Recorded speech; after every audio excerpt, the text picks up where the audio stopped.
हे जनकीज, कैसे हो आप सब। स्वागत है आपका हमारी एक और टेक न्यूज में। तो चलिए जल्दी से वीडियो को स्टार्ट कर लेते हैं। यहाँ पर पहली न्यूज आ रही है गूगल की तरफ से। एंड्रॉइड 11 जो है वो सबके लिए लॉन्च हो चुका है। गूगल ने अपने फोन्स के लिए तो इसको ऑफिशियली लॉन्च कर ही दिया है, लेकिन साथ ही साथ जैसे पहले क्या होता था, गूगल ने अपने फ़ोन्स के लिए तो वो अपडेट पुश कर दिया, लेकिन बाकी कंपनीज़ को वो काफ़ी देर में देता था। और इसीलिए कंपनी को देर में मिला तो वो अपने मॉडिफिकेशन जो उन्हें करना होता था वो करके जब तक पब्लिक को देते थे तब तक और भी ज़्यादा देरी हो जाती थी। जैसे आपको पता ही होगा पहले अपडेट आने में कितना ज़्यादा टाइम लगता था, लेकिन इस बार ओप्पो, शाओमी, वन प्लस और कुछ और ऐसी कंपनीज है जिनके साथ गूगल ने पार्टनरशिप करी और फर्स्ट डे पर मतलब कल ही गूगल के लिए तो ऑफिशियली जो स्टेबल वाला वर्जन है वो आ गया, लेकिन बाकी लोगों को भी उसका ऑफिशियल अपडेट मिल चुका है। तो उन लोगों का जो बीटा प्रोग्राम है वो चालू हो चुका है।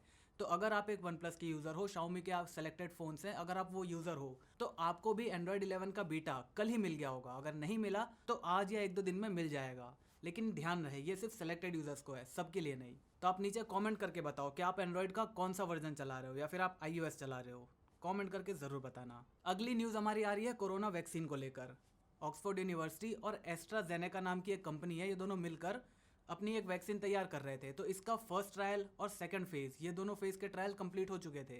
अब ये थर्ड फेज़ में जब आए, मतलब जब ह्यूमन ट्रायल की बारी आई, तो इन्होंने Australia, America, UK, Brazil, south Africa, यहाँ के करीब 30,000 लोगों को लिया और उन पर फेज़ 3 का ट्रायल करना शुरू करा। तो पहले तो सब कुछ ठीक था, लेकिन कुछ टाइम बाद जो जिन लोगों पर टेस्टिंग करी जा रही थी उनमें से काफ़ी सारे लोग अचानक से बीमार पड़ने लगे। मतलब किसी को वायरल फीवर होने लगा, किसी को स्पाइन में दिक्कत होने लगी, किसी को किसी तरह की, मतलब बहुत सीरियस नहीं, लेकिन छोटी मोटी दिक्कतें उनको आने लगी। तो अब कंपनी को ये फेज़ 3 का ट्रायल यहीं पर पॉज करना होगा। मतलब जब तक अगला नोटिस नहीं आ जाता तब तक ये लोग और ज़्यादा ट्रायल वैक्सीन का नहीं कर पाएंगे। तो रिसर्चर्स का कहना है कि फेज़ 3 में जब ऐसे ट्रायल्स होते हैं ह्यूमंस के ऊपर तो ऐसे पॉजेज लगना काफ़ी आम बात है, मतलब होता रहता है ऐसे। और अभी तो इसका कोई भी हमें ऑफिशियल पता नहीं चला है कि उसी दवाइयों की वजह से जो वैक्सीन है उसी की वजह से उन लोगों को प्रॉब्लम होना शुरू हुई है, वजह कुछ और है। तो जैसे ही इसके बारे में कोई अपडेट मिलती है मैं आपको बता दूंगा। वैसे कंपनी क्लेम करती है कि हो सकता है वो पहली कंपनी हो दुनिया की जो मार्केट में ऑफिशियली कंज्यूमर्स के लिए जो वैक्सीन है वो लेकर आ पाएगी।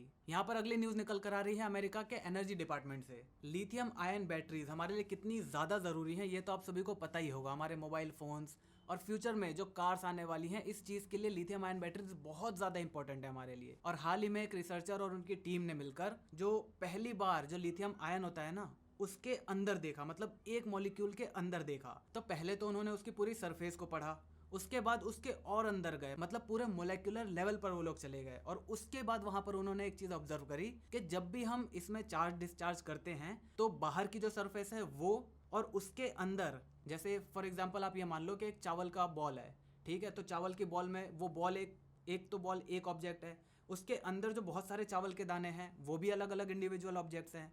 तो जब सरफेस पे कोई दिक्कत हो रही है ना तो ये बैटरी की परफॉर्मेंस अलग तरीके से बिहेव हो रही है।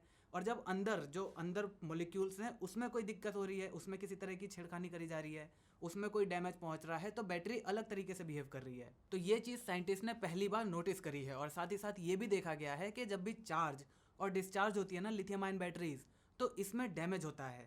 और इसी डैमेज को वो लोग किसी तरह मिनिमाइज़ करने की कोशिश कर रहे हैं। अब मैं आपको पूरा डिटेल में तो नहीं बताऊंगा, लेकिन बस आप मोटा मोटा ये समझ लो कि जो डैमेज हो रहा है ना, जब बैटरी चार्ज हो रही है तब डैमेज हो रहा है और जब डिस्चार्ज हो रही है तब डैमेज हो रहा है। तो ये जो डैमेज है, तो जब इस डैमेज को मिनिमाइज़ करा गया, मतलब एक कंप्यूटर मॉडल बनाया गया, उसमें देखा गया कि अगर हम इसको इतना मिनिमम कर दें, जो डैमेज पहले हो रहा था उससे अगर कम हो जाए डैमेज, तो क्या क्या फ़ायदे हमें देखने को मिलते हैं। तो इसमें हमें देखने को मिला कि लिथियम के जो आयंस हैं वो 12 मिनट चार्ज होने के बाद ही डैमेज होना शुरू हो जाते हैं। तो इसी चीज़ को अब वो लोग किसी तरह कम करने की कोशिश कर रहे हैं। और उनका कहना है कि अगर उन्होंने इस चीज़ को किसी तरह कम कर दिया तो अभी जो व्हीकल्स हैं ना, मोबाइल वगैरह में तो खैर हम बहुत आगे पहुंच ही चुके हैं चार्जिंग करके, लेकिन जो कार्स हैं वो भी अभी, जो फास्ट चार्जिंग कार्स हैं वो भी अभी काफ़ी ज़्यादा टाइम ले लेती हैं चार्ज होने में। लेकिन अगर ये चीज़ डेवलप हो गई और अगर ये चीज़ इलेक्ट्रिक कार्स में इम्प्लीमेंट हो गई तो ये जो कार्स हैं वो घंटों की बजाय केवल 10-15 मिनट में फुल्ली चार्ज हो पाएंगी। तो अब सोचो कि मतलब सिर्फ 10 मिनट 15 मिनट में बैटरीज फुल चार्ज हो जाया करेंगी, वो भी गाड़ियों की। तो ये कितनी कमाल की बात होगी। अगले अपडेट की बात करें तो वो आ रही है एप्पल और एपिक की तरफ से। भाई देखो इनका रोज़ कुछ ना कुछ आता रहता है। फोर्टनाइट और एप्पल आपस में लड़ रहे हैं और एप्पल इतने दिनों से शांत था। मतलब फोर्टनाइट क्या है, एपिक वाले क्या है, केस पे केस, केस पे केस कि भैया लूट रहे हैं हमें, बर्बाद कर दिया, घर बर्बाद कर दिया हमारा, बैन कर दिया हमें। रो रहे थे वो लोग काफ़ी दिनों से और कोर्ट में जा जाके केस कर रहे थे। अब एप्पल ने क्या करा, वह बहुत हुआ तुम्हारा। देखो सीधी सी बात है, तुमने जब साइन करा था हमारे साथ, जब डेवलपर अकाउंट बनाया था, उसमें साफ साफ लिखा था हमने कि हम 30% लेंगे। इसके बाद तुमने अपनी जो भी उंगली करी वो करी, तो इस वजह से हमने बैन कर दिया। इसमें गलत क्या है? तो अब एप्पल ने उसके ऊपर दोबारा से काउंटर स्ट्राइक कर दिया, मतलब उसने एक लॉ सूट फाइल कर दिया कि भैया इसने जो हमारी पॉलिसी है उसको डिस्ट्रैक्ट करा है, उसको मतलब उसके साथ छेड़खानी करी है। तो अब एपिक वाले दो इसका जवाब। भाई देखो, टर्म और कंडीशन आपने पढ़ी थी। हाँ, माना कि एप्पल बहुत ज़्यादा चार्ज करता है, और अभी जापान में या फिर शायद रशिया में एक ऐसा लॉ साइन करा गया है जहाँ पर एप्पल को जो अपना 30% वाला स्टेक है वो कम करना पड़ेगा।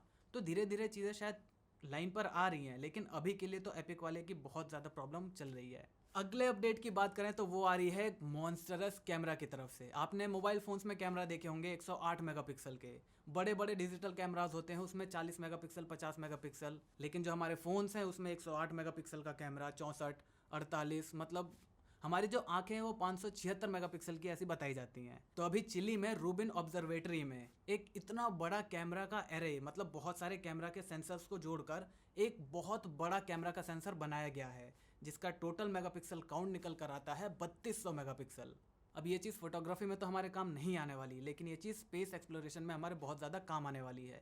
ये इतना ज़्यादा बड़ा सेंसर है, इतना ज़्यादा मेगापिक्सल काउंट है इसमें, कि ये 24 किलोमीटर दूर रखी है गोल्फ की जो बॉल है ना, उसकी भी काफ़ी डिटेल फोटो खींच सकता है 24 किलोमीटर दूर। तो अब आप खुद ही सोचो कि ये कितना ज़्यादा मेगापिक्सल काउंट है। वैसे आपके फ़ोन में कितना मेगापिक्सल का कैमरा है, नीचे कमेंट करके ज़रूर बताना। अगली न्यूज़ की बात करें तो वो आ रही है फेसबुक की तरफ से। फेसबुक के अभी जो हाल ही में कुछ हफ्तों में फेसबुक के 3 बड़े बड़े सॉफ्टवेयर जो इंजीनियर्स हैं उन्होंने रिज़ाइन कर दिया है। अभी एक इंडियन ओरिजिन के अशोक चंदवैने नाम के एक सॉफ्टवेयर इंजीनियर हैं, उन्होंने भी रिजाइन करा है। उन्होंने रिजाइन इसलिए करा है क्योंकि लेक मिशिगन में अभी कुछ प्रोटेस्ट वगैरह चल रहा था, तो वहां पर एक ऐसी पोस्ट वायरल हो रही थी जिसकी मदद से बहुत ज़्यादा वायलेंस क्रिएट हो रहा था, मतलब बहुत ज़्यादा हेट क्रिएट हो रही थी। तो अगर फेसबुक उस पोस्ट को रिड्यूस कर देता, मतलब उसकी रीच खत्म कर देता या फिर पोस्ट को ही डिलीट करवा देता, तो इससे बहुत सारी नेगेटिविटी को रोका जा सकता था। लेकिन फेसबुक ने क्या करा, इस चीज़ को करने से मना कर दिया, मतलब उसने बोला कि हम ये पोस्ट नहीं हटाएंगे। तो हमारे जो अशोक भैया हैं उन्होंने कहा है कि देखो, मैं ऐसी कंपनी में काम नहीं कर सकता जो प्रॉफिट को ह्यूमैनिटी से ऊपर रखती है। मतलब फेसबुक जो है इस टाइम प्रॉफिट के लिए कुछ भी कर सकती है। तो इससे पहले भी बहुत सारे सॉफ्टवेयर जो हैं वो अपनी जॉब छोड़ चुके हैं, जानबूझ के रिजाइन कर चुके हैं। उन्होंने कहा था, ये जो ट्रम्प चाचू ने हमारे एक पोस्ट करी थी ना, मतलब उनके पोस्ट की लास्ट की लाइन ये थी, इफ़ लूटिंग स्टार्ट या when looting start shooting starts. मतलब अगर लूट दोबारा चालू होती है ना, जैसे पेंडेमिक में वहाँ पर बहुत ज़्यादा लूटपाट मचने लगी थी, तो ट्रम्प चाचू ने सीधा सीधा कह दिया था कि अगर लूटिंग दोबारा चालू होती है तो देखो हम शूटिंग भी चालू कर देंगे। और वो भाई बिल्कुल टेढ़े दिमाग का आदमी है, वो गोली मार वार देता कईयों को। तो ये जो पोस्ट है, उस पोस्ट को लेकर भी वहाँ के इंजीनियर्स ने कहा कि ये एक डेमोक्रेटिक कंट्री है, यहाँ पर आप ऐसे ऐसे सीधा किसी को धमकी नहीं दे सकते। मतलब हाँ, ये चीज़ गलत है, लॉ एंड फोर्स है, हटाओ उसको, मतलब रोको किसी तरह, लेकिन ये थोड़ी धमकी दे दो कि भैया मैं गोली मार दूंगा अगर तुम ये करते हो तो। ये तो मतलब वही तानाशाही वाली बात हो गई। तो इस चीज़ को भी फेसबुक ने हटाने से मना कर दिया, बोला कि भैया देखो हम नहीं हटाएंगे, चल रहा है हमारा धंधा बढ़िया। तो इस वजह से बहुत सारे सॉफ्टवेयर इंजीनियर्स फेसबुक को छोड़कर अभी जा रहे हैं। तो अभी फेसबुक ने इसका कोई क्लेरिफिकेशन तो नहीं दिया है, लेकिन देखते हैं फेसबुक का क्या कहना है इसके बारे में। अगले अपडेट की बात करें तो वो आ रही है पबजी की तरफ से। जैसे ही पबजी ने टेंसेंट को इंडिया से भगाया है, उसके बाद से ही पबजी लगातार इंडिया में ही कोई ऐसा देख रहा है जो कि पबजी को संभाल सके, जो कि टेंसेंट की जगह ले सके। अब अभी तो हाल में कोई भी कंपनी सामने उठकर नहीं आई है जो ये कह रही है कि हाँ हमें दे दो पबजी, क्योंकि इसका डेवलपमेंट यार बहुत ही कॉम्प्लिकेटेड है। क्योंकि जिस स्तर पर ये पहुंच चुका है ना, मतलब जिस लेवल पे पहुंच चुका है, अब उसको मेंटेन रखना, मतलब टेंसेंट वालों के पास तो सोर्स थे, डेवलपर्स थे अच्छे अच्छे, बहुत तगड़ा पैसा था, तो उन्होंने तो मतलब एक लेवल स्टैंडर्ड सेट कर दिया है। लेकिन अब उसी स्टैंडर्ड को बरकरार रखने के लिए बहुत बड़ी, बहुत तगड़ी टीम की ज़रूरत है। तो वो पबजी कॉरपोरेशन जो साउथ कोरिया वाली है उसको ढूंढना है इंडिया में कैसे भी करके। तो अब देखो इसका फ्यूचर क्या होता है, तब या तो वो खुद संभाले या फिर इंडिया में किसी को ये जिम्मेदारी दे दे। तो अब देखो आगे फ्यूचर में क्या होता है इसका। अगले न्यूज़ की बात करें तो वो आ रही है चंद्रयान 3 की तरफ से। चंद्रयान 3 का जो लॉन्च है वो अभी मिड 2020 में होने वाला था, लेकिन अभी वो डिले होके फर्स्ट हाफ ऑफ 2021 में हो गया है, मतलब जनवरी फरवरी या मार्च के आसपास। तो इस बार जो चंद्रयान 3 होगा उसमें कोई भी ऑर्बिटर नहीं होगा, क्योंकि ऑर्बिटर तो पहले पहुंच चुका है चंद्रयान 2 में। उसमें जो विक्रम लैंडर था वो लैंड होते टाइम मतलब क्रैश हो गया था। तो तभी इसरो ने कहा था कि हम तीसरा भी, मतलब एक और चंद्रयान भेजेंगे, रुकेंगे नहीं, हम नहीं मानेंगे। तो इसमें जो है केवल एक लैंडर और एक रोवर, यही दोनों जाएंगे और अब इसका जो पेंडेमिक की वजह से डेट शिफ्ट हो चुकी है आगे। तो मैं आशा करता हूँ कि इस बार कोई भी गड़बड़ नहीं होगी, और मुझे यकीन है भाई इस बार कोई भी गड़बड़ नहीं होगी। इसरो बहुत ही अच्छे से इस बार काम करेगी। तो बस मुझे उम्मीद है आपको आज के सारे अपडेट्स पसंद आए होंगे। अगर वीडियो पसंद आई तो वीडियो को लाइक कर देना। अगर चैनल पर नए हो तो चैनल को सब्सक्राइब करके इस घंटे वाले बटन को दबाना बिल्कुल भी मत भूलना, क्योंकि हम ऐसे ही ज्ञान बांटते रहते हैं। जय हिंद, वंदे मातरम।